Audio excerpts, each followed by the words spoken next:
Needless to say, Your Excellency, in many of our counties today, the biggest housing estates that are visible are indeed the affordable housing program houses.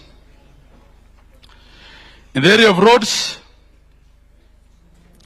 we continue to partner with Kura in many of our sub-counties today.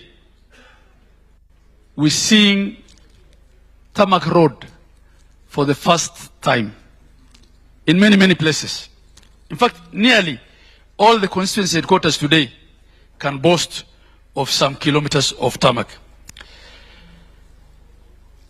And for counties, we have at least 185,000 kilometers of roads that's maintained by the county governments. These are vital to link farmers to markets, children to schools, patients to health facilities. And Your Excellency will be glad if the issue of RMLF and the legal architecture around it can be completed so that there is harmony between members of parliament and the county governments. Please move on. I can see the mere mention of it is attracting some reaction. Let's move on. I think I've spoken to that as well. Just move on. In conclusion, Your Excellency,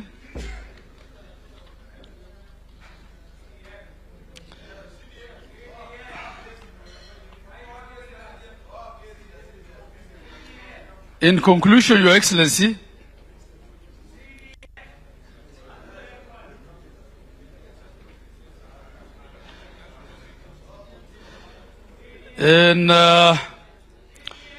Your Excellency, in conclusion, I want to say this.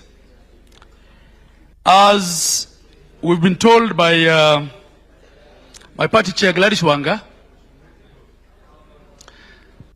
down to 2027 has begun today.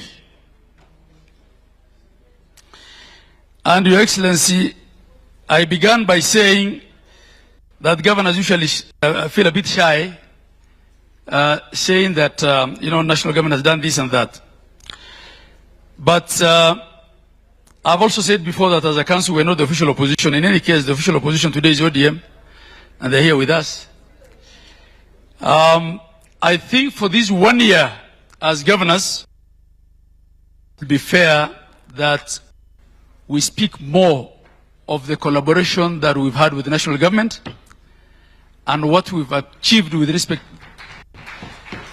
with that collaboration, and less of what we have not gotten or what we have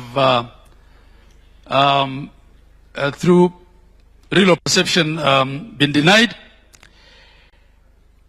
Nearly all the governors in ODM and UDA are pro the broad-based government. We should take advantage of that. Your Excellency, your opponents, and we don't know who your opponent is as of now, one will try and use devolution and the strengthening and deepening of it as a promise for post-2027 elections. As the council, we feel that this has been the most pro-devolution government or administration there has been. And Your Excellency, I'm licensed to say that because I think I'm the governor who has served longest in the leadership of council, having served as 2 years, as vice chair for 2 years, and 2 years as chair of council. And I'm sure my sister Anne will agree with me. What we need to do, Your Excellency, then, I've not spoken to ECD, but there's much that we've done in the area of education. I just want to wind up because this gentleman keeps knocking on my door. What we need to do, Your Excellency, going forward, for the politics of things, and Gladys has spoken to us, is one, to speak at the mountaintops and everywhere, but two, to reduce cannibalization into each other. As UDA and ODM, and discuss the things that are likely to divide us in boardrooms rather than in rallies. And two, also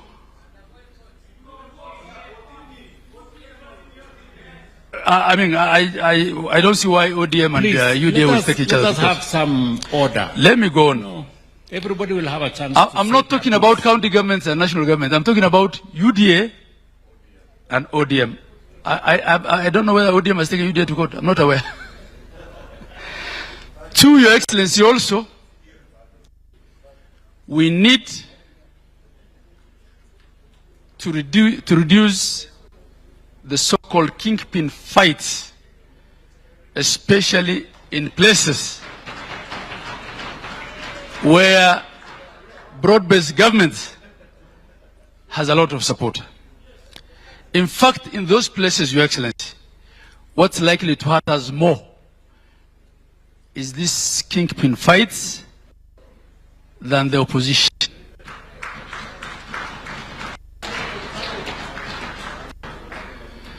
Honorable Junet is pointing at Aaron Cheriot. Maybe I have had something else in mind. I want to end it there. And honorable members of parliament, we are not party to the CDF case. No. Please. We are not party to the CDF case. If a Kenyan enjoins us as COG, we have to send a lawyer to court. But we have no problem with CDF. We have absolutely no problem with CDF as Council of Governors. I think that debate is well behind us. Your Excellency, I want to assure you that as COG, family of broad-based, we will support you and will support